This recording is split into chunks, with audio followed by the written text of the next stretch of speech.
derecho laboral colectivo acá es como el Congreso. Se supone que representa al pueblo, pero al final representa solamente al empleador con terno. Hablando de eso, ¿no viste lo que dijo Montoya? De que los sindicalistas eran robos de antaño, ¿no? Claro, se nota que él nunca ha trabajado más de 8 horas seguidas sin aire acondicionado.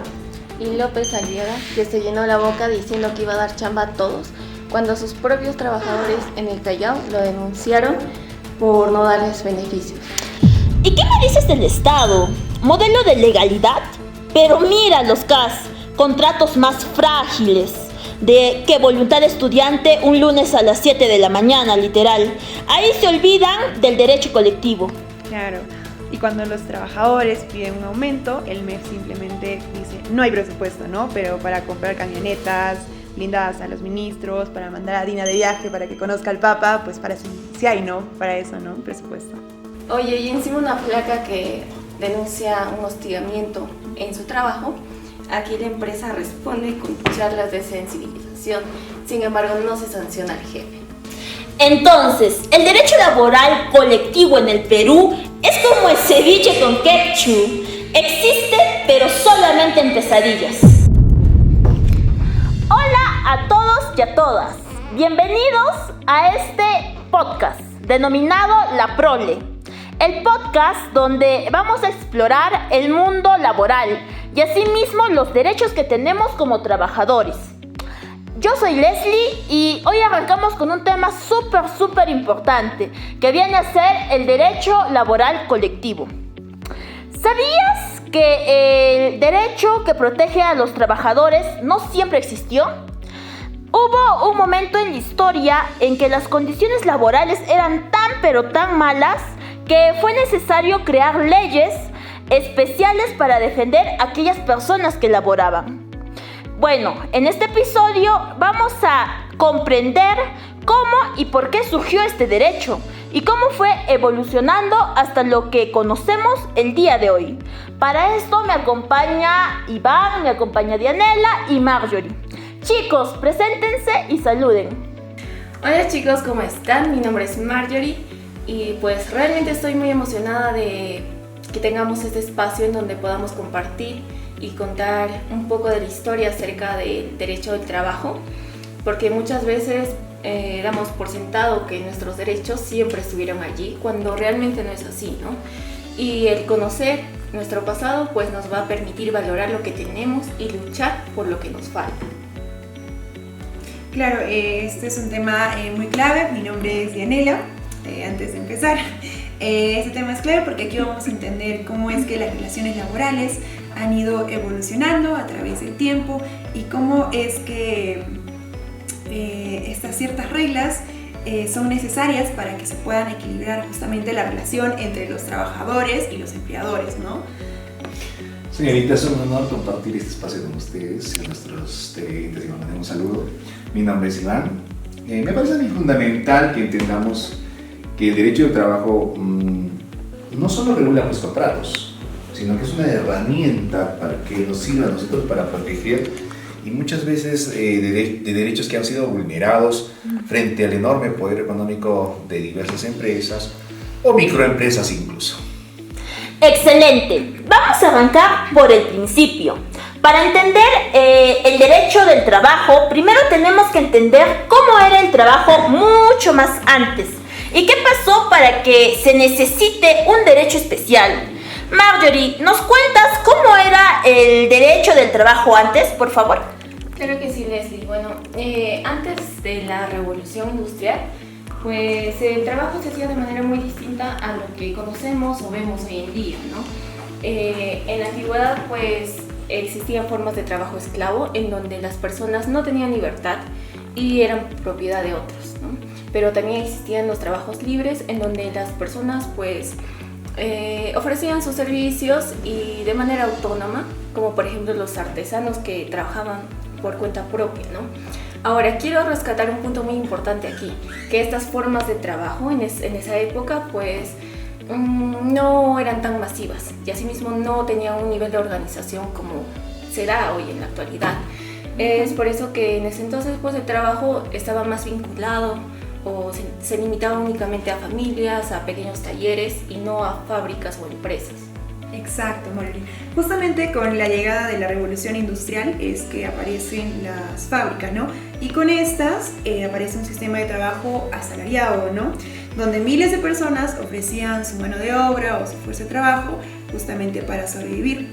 Pero claro, no todo era bonito, ¿no? Estas personas trabajaban durante muchas horas, sin derechos, sin garantías, sin seguridad social, ¿no? Lo cual esto evidenciaba justamente un poder de los empleadores sobre los trabajadores, ¿no? Y es ese desequilibrio el que usted menciona, compañera, que hizo que se necesiten leyes mucho más específicas para proteger a los trabajadores. Antes, el derecho general pues, no contemplaba esas condiciones. Se suponía que el mercado se regulaba de manera autónoma, es decir, solo. Sin embargo, el Estado a lo largo de este tiempo debía intervenir. ¿Y por qué? Por la realidad que era tan cruda. Nos mostraba que el abuso en cuestión de la jornada laboral, se trabajaba más de 16 horas. En la actualidad tenemos la mitad e incluso algunos empleos nos dan ciertas ventajas respecto de ello. También tenemos el trabajo infantil. Adidas, una fábrica reconocidísima en todo el planeta, ha tenido problemas con ello. Los sueldos bajos. A diario nosotros chocamos con quejas de parte de muchos empleados que se reduce, ya no alcanza la cantidad económica que perciben, ¿no? Y los accidentes que no son compensados. Si determinado miembro fue mutilado, pues, en esa temporada pues, no podías tener la proporción a reclamar a nuestro empleador, ¿no? Realmente interesante por todo lo que ustedes me comentan, ¿no? Es por eso que en los siglos tanto 18 y 19 es que comenzaron a surgir las primeras leyes laborales, sobre todo en lo que es Europa. Entonces, estas leyes lo que buscaban era limitar prácticamente las jornadas, prohibir el trabajo infantil y mejorar las condiciones mínimas. Además, los trabajadores empezaron a organizarse, a formar sindicatos y a hacer huelgas para de esa manera exigir y que se respeten sus derechos. Bueno chicos, creo que aquí todos estamos de acuerdo de que este proceso no ha sido algo fácil, mucho menos rápido, porque inicialmente los gobiernos pues se resistían a atender estas demandas, ¿no? Ellos pensaban que esto iba a afectar a la economía. Sin embargo, por la presión social y la evidente injusticia es que poco a poco se van consolidando estas leyes laborales. Bien, ahora miremos todo aquello que sucedió aquí en Latinoamérica, ¿no? Especialmente en nuestro querido país, en el Perú. ¿Cómo fue ese proceso? Iván, ¿podrías explicarnos, por favor? Desde luego, Leslie. Bien, en nuestra región ha habido una diferencia del derecho de trabajo al continente europeo. Aquí, desde temprano, el Estado ha tenido un papel, hay que saber reconocerlo, un poco más activo que en este continente. Pero, tenemos que decir ese pero porque a veces servía para controlar más a los trabajadores y por ende a los sindicatos. En el Perú, el derecho laboral se ha desarrollado en un contexto en que el Estado quería regular, por sobre todo, evitar los conflictos sociales. En ese entender, muchas veces la postura de parte del gobierno ha sido de carácter más intervencionista y controlador. Claro, Iván, y bueno, claro, hubo avances, como por ejemplo el reconocimiento de los sindicatos, la legislación laboral y bueno, tribunales especializados, ¿no? Pero también hubo ciertos periodos en los que justamente esta libertad era limitada, ¿no? Ahora, claro, esto también refleja justamente que siempre está en un estado de tensión, ¿no? El tema de los intereses de capital y los derechos de los trabajadores. Exactamente, y ahora en la actualidad pues vivimos cambios muy fuertes como por ejemplo la globalización, la automatización y nuevas formas de trabajo que desafían la legislación nacional, ¿no? Es por eso que el derecho laboral colectivo, el derecho del trabajo en nuestro país pues debe de adaptarse a la realidad actual. Excelente, entonces creo que aquí todos estamos de acuerdo que ello implica un gran reto, es decir, encontrar un equilibrio entre lo que viene a ser la protección de derechos y la flexibilidad económica necesaria para lo que es el desarrollo. estamos de vuelta y como lo prometimos, vamos a profundizar en qué es exactamente el derecho laboral colectivo. Porque no se trata solamente de huelgas o sindicatos, como muchos lo piensan. ¿Verdad, Marjorie? Así es, Leslie. El derecho laboral colectivo forma parte del derecho del trabajo y pues regula las relaciones entre los empleadores y los trabajadores. Es decir, no solamente se enfoca en la persona individual, sino que va a abarcar grupos que se organizan para poder alcanzar sus intereses o para defenderlos. Claro, Marily. Esta organización también es pues muy clave, ¿no? Muy importante, ya que, bueno, pensemos en una situación, ¿no? En la que un trabajador tenga un problema con su empleador, ¿no? Y que, bueno, pensemos en lo difícil que puede llegar a ser para el trabajador enfrentarse solo, ¿no? Y más aún si esta empresa pues es grande. Por otro lado, si un trabajador es parte ya de un sindicato, le va a ser más fácil porque va a tener cierto respaldo, va a tener más fuerza, va a tener cierta voz y puede negociar mejor sus condiciones laborales y que estas puedan ser más justas todavía. Claro, porque este derecho busca justamente eso, equilibrar el poder. De eso se trata. No se trata de que los trabajadores estén enfrentados con los empleadores, sino de construir relaciones laborales más equitativas. Por ello, el derecho colectivo reconoce herramientas como la negociación, los convenios colectivos, el derecho a huelga, entre otros. Bien, vamos a tomar esta parte con pinzas. La negociación colectiva es uno de los pilares de este derecho.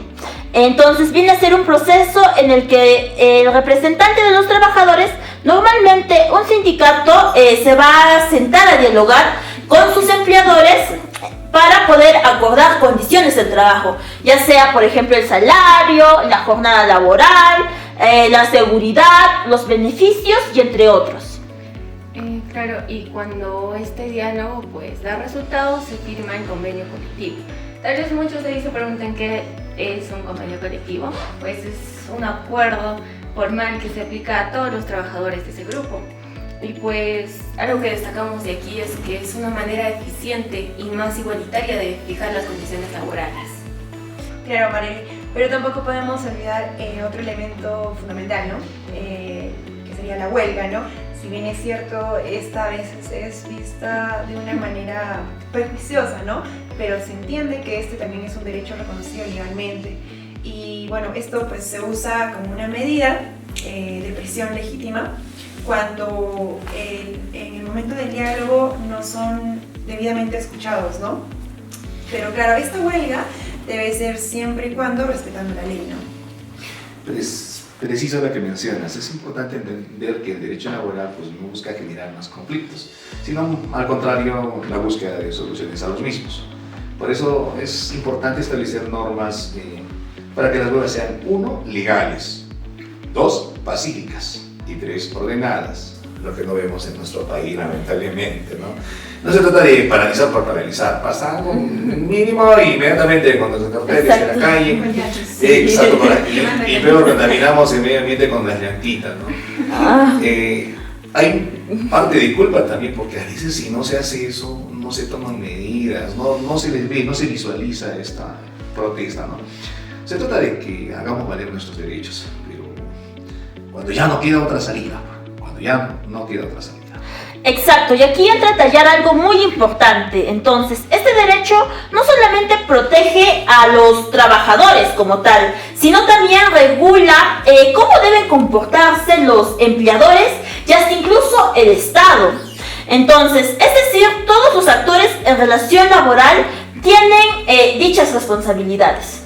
Exactamente, Leslie. Por ejemplo, los empleadores no pueden despedir o no pueden sancionar a alguien que forma parte de un sindicato o alguien que haya participado en un convenio colectivo.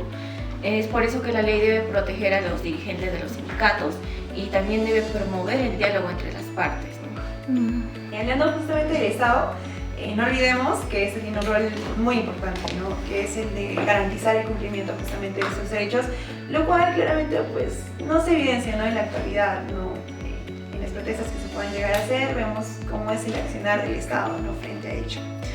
Y bueno, incluso también el Estado debe fomentar el diálogo social entre los trabajadores y los empleadores, especialmente cuando hay estos conflictos, ¿no? Estos problemas. Y no solamente ellos, sino a nivel internacional, contamos con un organismo reconocidísimo como es la Organización Internacional del Trabajo, la tan afamada OIT, que ha sido muy clara respecto del derecho a sindicalización. ¿Y qué nos menciona? Nos dice que negociar colectivamente y a la huelga son, pues obviamente, derechos fundamentales de todo ser humano en el mundo del trabajo. Exacto, así que podemos, creo, decir de que el derecho laboral no solamente es leyes, ¿no? Es mucho más que ello, es una forma de participación democrática dentro del ámbito laboral. Entonces, viene a ser lo que es la herramienta que permite que los trabajadores no solamente cumplan órdenes, sino que ellos tengan voz y voto sobre las condiciones de trabajo en los que ellos laboran, valga la redundancia. Tal vez mucha gente por ahí pueda pensar que el derecho laboral colectivo o la negociación colectiva solamente beneficia a los trabajadores, cuando realmente no es así. ¿Por qué? Porque esto va a ayudar a mejorar el clima laboral, también va a ayudar a evitar los conflictos y también mejorar la productividad de las empresas dentro de ellas. Sí, claro, y bueno, por eso también es importante que este derecho sea reconocido, se pueda respetar, se pueda garantizar y se pueda fortalecer sobre todo, ¿no? Porque sin esta organización colectiva, los derechos laborales quedarían, pues, desprotegidos, ¿no? Hoy puedo gozar, o podemos gozar la gente de las 8 horas de trabajo. Lo que no ocurría antes. Como ya hemos visto, esto no surgió de la nada. Ha sido fruto de lucha, de muerte, de larga historia, de muchas batallas sociales que hoy nos permiten contar con herramientas legales para valorar el camino que se ha recorrido hasta el momento. Muy bien, entonces ya entendemos qué es el derecho laboral colectivo y por qué ello es tan importante. Pero, ¿qué normas lo regulan? ¿Dónde están escritos estos derechos? ¿Y cómo se aplican en nuestro país? Por eso, en el siguiente bloque vamos a responder a estas preguntas y hablaremos de la normativa nacional e internacional que sustenta todo este marco. Sí, bueno, vamos a ver primordialmente la Constitución, luego pasaremos a las leyes específicas que pueden haber en el Perú y pues también los convenios internacionales también, ¿no? Que son un respaldo, ¿no? A la normatividad nacional. Así que no se despeguen, porque esto cada vez se pone mucho, pero mucho más interesante. Vamos con el bloque 3.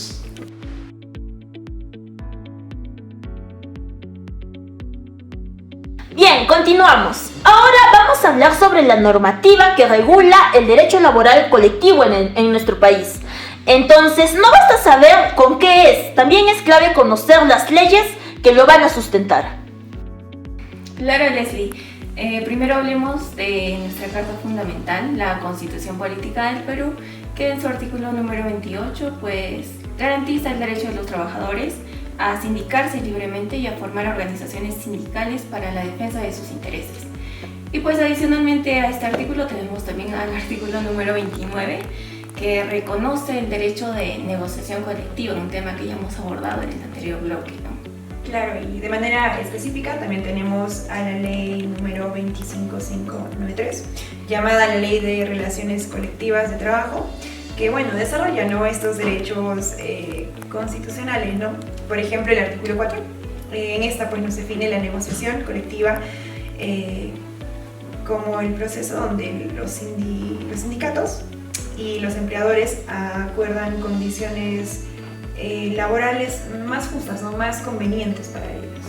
Y en esa misma ley no debemos olvidarnos del artículo 23, que protege el derecho a la huelga.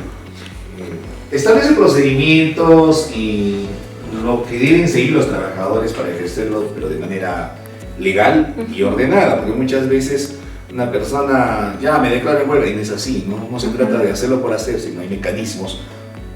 También se prohíbe en esta misma normativa las represalias en contra de los que están ejerciendo este derecho constitucional. En esa lógica también tengamos presente el artículo 39 de esta misma ley, la cual va a proteger a los dirigentes sindicales frente a despidos arbitrarios o discriminatorios por su actividad sindical.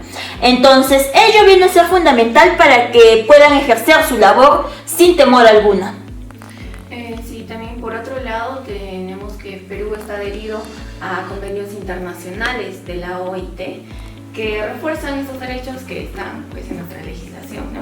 Por ejemplo, el convenio 87 que habla sobre la libertad sindical y protección del derecho de sindicación, y también tenemos al convenio 98 sobre el derecho de negociación colectiva, ¿no? Claro, y justamente estos convenios internacionales son como un estándar, ¿no?, internacional que debe de cumplirse, ¿no? Y el Estado peruano debe adaptar justamente las leyes nacionales a estas, ¿no? Y hacerlas respetar y hacerlas cumplir, ¿no? Garantizar justamente el cumplimiento. También vale indicar de que el Ministerio de Trabajo y Promoción del Empleo supervisa el cumplimiento del mismo. Cuando haya los conflictos laborales pueden ser resueltos en el Poder Judicial a través de la justicia laboral que ostenta nuestro país. Entonces, estos artículos, esta norma, es clave para que trabajadores y empleadores sepan cómo ejercer sus derechos y asimismo sus obligaciones dentro de un marco tanto justo y ordenado. Así es, porque respetar la legislación, las leyes, de algún modo va a hacer que se dé el diálogo social y que de alguna manera también se reduzcan los conflictos en el mundo laboral. Ok, en nuestro siguiente bloque vamos a detallar la jurisprudencia, ¿no? Es decir, cómo los tribunales han interpretado estas normas y aplicado el derecho laboral colectivo en casos concretos. Claro, justamente estas jurisprudencias nos van a ayudar a entender mejor cómo es que funciona el derecho en la práctica, ¿no? Cómo es que se aplica, por decirlo así, esta normativa. Por ello, no se lo pierdan. Tú sí te lo vas a perder.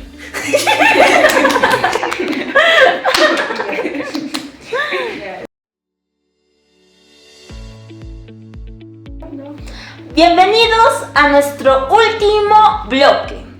Ya vimos la historia, el concepto y la normativa. Ahora toca un tema muy práctico que viene a ser la jurisprudencia. ¿Cómo es de que los tribunales y autoridades aplican estas normas en casos reales? Exactamente, Leslie. Y para ejemplificarlo, pues vamos a hablar de un caso emblemático, la sanción amonestaria por discriminación laboral. Y bueno, este caso nos va a ayudar a entender cómo se protege el principio de igualdad en el trabajo y qué pasa si una empresa no cumple con las reglas. Justamente, exacto. Bueno, recordando un poco de la normatividad ya tocada, justamente en la Constitución peruana, en su artículo 2, pues se garantiza este principio de igualdad y no discriminación. Pero no, esto no significa que todos deben recibir el mismo trato sin excepción. Lo que no se permite es la discriminación injustificada, ¿no? Es decir, un trato desigual sin razón objetiva ni proporcional.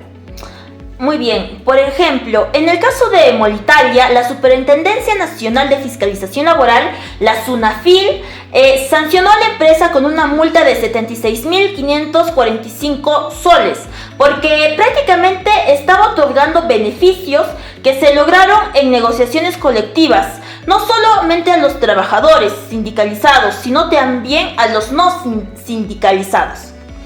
Entonces, ello va contra la ley, ¿no?, de relaciones colectivas, porque los beneficios pactados en convenios colectivos deben aplicarse solamente a los trabajadores afiliados al sindicato que negoció esos beneficios.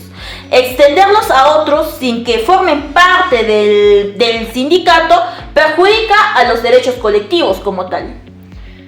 Pues en este caso la empresa apeló argumentando que ya existía un proceso judicial en curso y que por eso la autoridad inspectiva pues no debía seguir con la sanción, ¿no?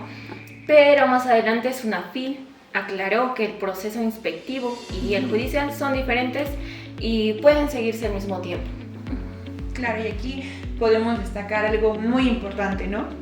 es que la autoridad laboral puede sancionar a las empresas mientras se resuelve la demanda judicial, ¿no? Asegurando que se protejan los derechos sin dilaciones. Además, que bueno, la jurisprudencia mencionada pues también recalca que el principio de igualdad permite un trato desigual cuando está justificado, ¿no? Por razones objetivas y razonables. Pero en ese caso, otorgar beneficios indiscriminadamente, sin respetar la afiliación sindical, no estaba pues debidamente justificado, ¿no? Uh-huh. Exacto, entonces es por ese motivo que se confirmó la multa y se destacó que la responsabilidad administrativa es clave para hacer cumplir la normativa laboral y de esa manera proteger a los trabajadores. Pienso que este caso nos muestra cómo la discriminación laboral no debe ser tolerada y asimismo que existen mecanismos efectivos para sancionar estas prácticas. Claro, y también nos recuerda que los sindicatos pues deben estar atentos, ¿no? Para que estos derechos sean respetados y que el Estado también deba garantizar, ¿no? Un ambiente laboral justo y equitativo en el que pues no exista discriminación injustificada, ¿no? A manera de conclusión podemos decir que esta jurisprudencia pues es un clave ejemplo de cómo el derecho laboral colectivo se aplica en la práctica para proteger a los trabajadores y garantizar que se cumpla la ley. Bien, genial. Y es de esa manera como llegamos al final de nuestro podcast sobre derecho laboral colectivo. Esperamos que esta charla les haya a todos ustedes servido para poder comprender cómo es que funciona este derecho tan importante y para qué sirve.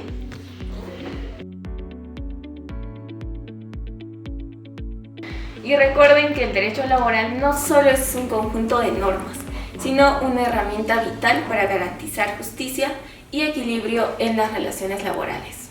Claro, y también pues invitarlos a que pues siempre estén atentos y conozcan, sobre todo se informen sobre sus derechos para que ustedes también puedan así exigirlos, ¿no? Que se puedan cumplir y que se puedan garantizar. Exacto. Bien, muchas gracias a todos por habernos acompañado en este espacio. No se olviden de seguirnos en todas nuestras redes y dejarnos su like.